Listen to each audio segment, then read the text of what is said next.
Jorge Rocha desde Guadalajara ya está con nosotros con este análisis político. Y antes de que te vayas, Jorge, hoy en la conversación tendremos que hablar del Atlas, tantito, ¿te parece? ¿Cómo estás? Muy Por buenos días. supuesto. ¿Cómo estás, Eva María? Muy buenos días para ti y para la gente que amablemente nos escucha.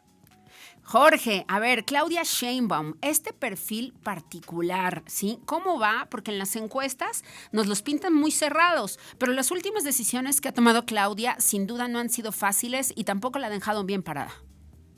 No, fíjate que, bueno, hay encuestas de diarios como El Financiero o Reforma que han estado monitoreando esta carrera presidencial y, por ejemplo, El Financiero en esta misma semana colocaba a la jefa del gobierno de la Ciudad de México con 26% de preferencias, mientras que a Marcelo Ebrard le daban 18%, pero también en esta misma semana o la semana pasada, Grupo Reforma colocó a Marcelo con 34% y a Sheinbaum con 33%, es decir, la verdad es que entre las encuestadoras más importantes del país, lo que tenemos es realmente podríamos hablar de un empate técnico, con lo cual, por supuesto que eso acelera la necesidad de estos dos personajes de colocarse en la escena nacional a propósito de estar asociado a agendas, de estar asociado a resolver sus problemas.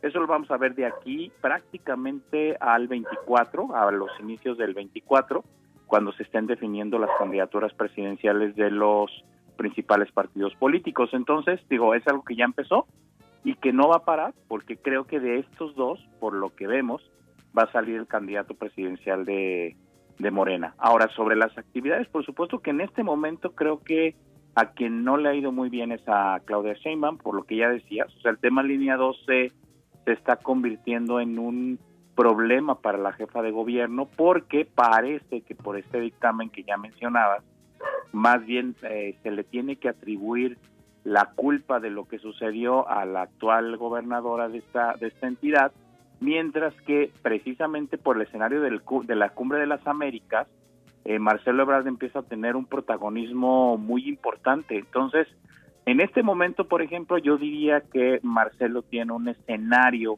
más propicio para colocarse que el de Claudia, pero eso por supuesto que estamos hablando de lo que sucede ahorita, pero en un futuro no sabemos cómo vaya a estar disputado. Lo que sí es que por supuesto que también al interior del partido Morena, yo creo que también los actores se van a empezar a colocar dividiéndose, unos apoyando a la jefa de gobierno y otros a Marcelo Ebrard.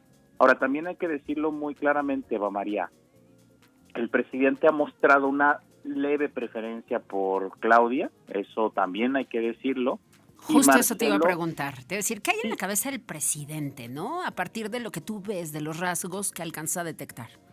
Sí, mira, Claudia más bien podríamos decir que es la preferida del presidente. Si él pudiera colocar al candidato, que seguramente va a influir mucho en ello, pero si fueras de su gusto, hoy yo creo que él pondría a Claudia Sheinbaum como su sucesora. Sin embargo, y hay que decir, la gran fortaleza que tiene Marcelo Ebrard es que es un candidato que polariza, o sería un candidato que polarizaría menos, y que además hay ciertos grupos de oposición que verían mucho mejor su candidatura que la de Claudia. ¿Por qué? Porque en el caso de la jefa de gobierno se le ve como un gobierno tal cual de absoluta continuidad de López Obrador, y en el caso de Marcelo Ebrard se le ve también, obviamente habría alguna continuidad, pero sería un gobierno que muy probablemente generaría mayores consensos.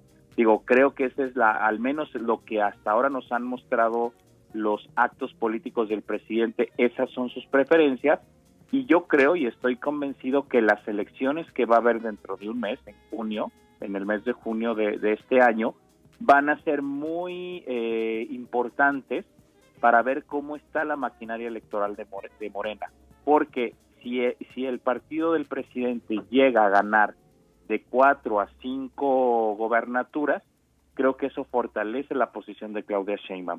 Sin embargo, si Morena gana solo 3 gobernaturas o incluso 2, eso más bien favorecería a Marcelo Ebrard. ¿Por qué lo digo esto? porque efectivamente Claudia depende más de la maquinaria electoral de Morena y depende más de la figura presidencial. Sin embargo, Marcelo Ebrard podría generar una candidatura más independiente, más autónoma, menos dependiente de Morena y además tendiendo lazos con otros partidos políticos. Y me parece que, dentro de un mes que sean las elecciones de estos 6 estados, estas 6 entidades del país, creo que va a ser un momento determinante para ver cómo se va perfilando la carretera o digamos lo que va a pasar en el 2024. Bien. Esto que decías tú hace unos instantes es importante, ¿no? Porque seguramente Morena, rumbo a las elecciones, o en el momento en el que designe a su próximo candidato a la presidencia o candidata, lo que menos querrán es polarización. En este caso, el divide y vencerás no aplica, Jorge.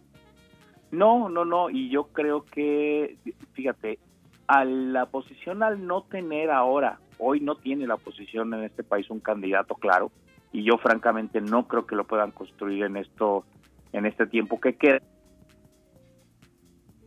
A Marcelo Ebrard como, al menos desde la oposición, y lo voy a decir con estas palabras, como el mal menor, es decir, como alguien que por supuesto va a mantener políticas claras de Morena, pero con el que se pueden negociar muchas más cosas. Esa es la visión que tendría la oposición.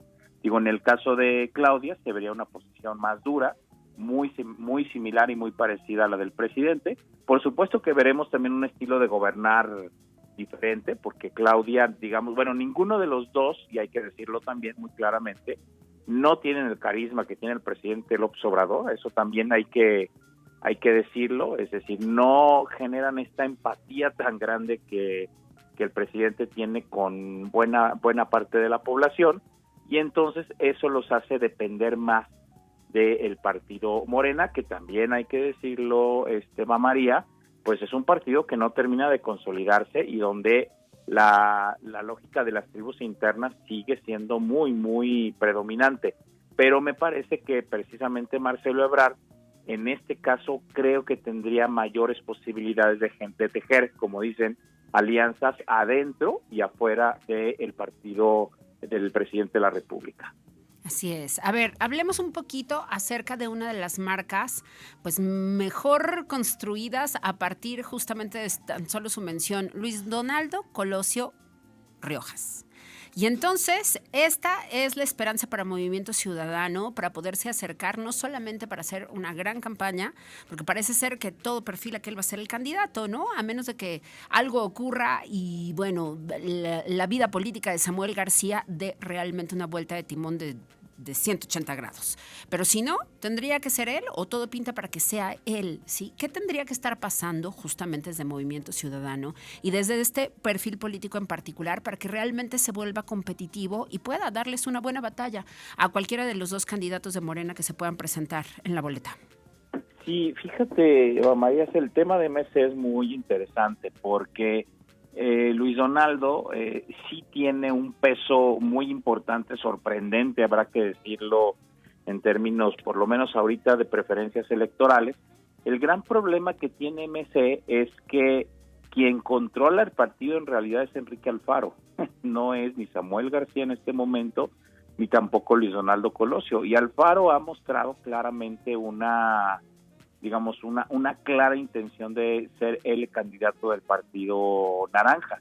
Entonces, lo primero que Luis Donaldo tendrá que resolver es precisamente dirimir la candidatura dentro de MC, porque por supuesto que va a haber 3 jugadores compitiendo con muchísima fuerza, que será el propio Enrique Alfaro, Luis Donaldo y Samuel García.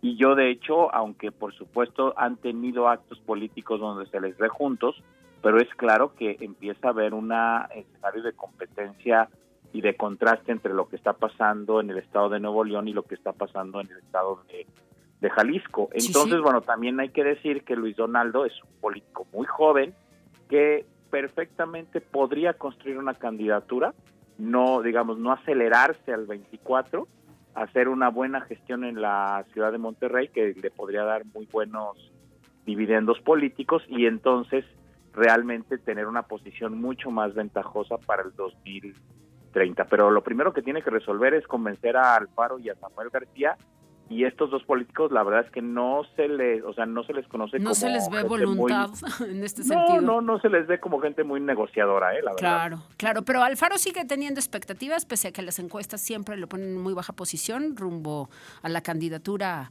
a la presidencia por parte de MC. Sí, no, por supuesto, digo, yo que estoy acá en Jalisco, por supuesto que Enrique Alfaro está con un pie en el estado y otro pie en el escenario nacional, y por supuesto que él sigue teniendo mucha claridad de que quiere ser el candidato a la presidencia. Ahora bien, digo, ahora sí, hablando de más de, como le llaman, política ficción, pero es claro que Enrique Alfaro y el presidente López Obrador han tenido acercamientos muy importantes en los últimos días. Incluso hay quienes hablan de que el presidente está cilindreando al gobernador de Jalisco, y bueno, también el presidente ha tenido acercamientos con Samuel García, y no dudes, Eva María, que MC termine aliado a Morena. Es un escenario que también no es tan lejano ni tan descabellado. Entonces te digo, habrá que ver, pero yo creo que en el caso de Luis Donaldo, quizá la mejor virtud, ahora sí como lo decían los filósofos políticos clásicos, va a ser la paciencia, porque además es un político muy joven que todavía tiene que probar mucho y aprender mucho. Así es. Jorge, te agradecemos enormemente tu análisis esta mañana acá con nosotros en Arriba San Luis, en esta mañana. Gracias. Oye, déjanos tus redes para que te sigamos. Claro que sí, Jorge Enrique Rocha en Facebook, Jorge Rocha Q en Twitter, ahí podrán ver textos que publico semanalmente.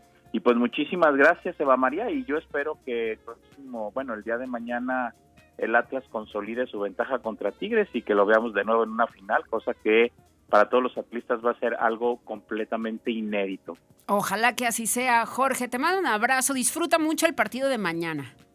Así es, lo disfrutaremos. Por lo pronto el del miércoles estuvo muy, muy bueno. Ah, claro, sí, yo no me Ayer podía ni estuvimos dormir en el de la estadio. alegría, ¿tú crees? Así es, sí, fue un momento muy emotivo, la verdad. Sí, qué bueno, disfrutemos estos tiempos. Un abrazo hasta Guadalajara, Jorge. Igual por allá, que estén muy bien y muy buen fin de semana.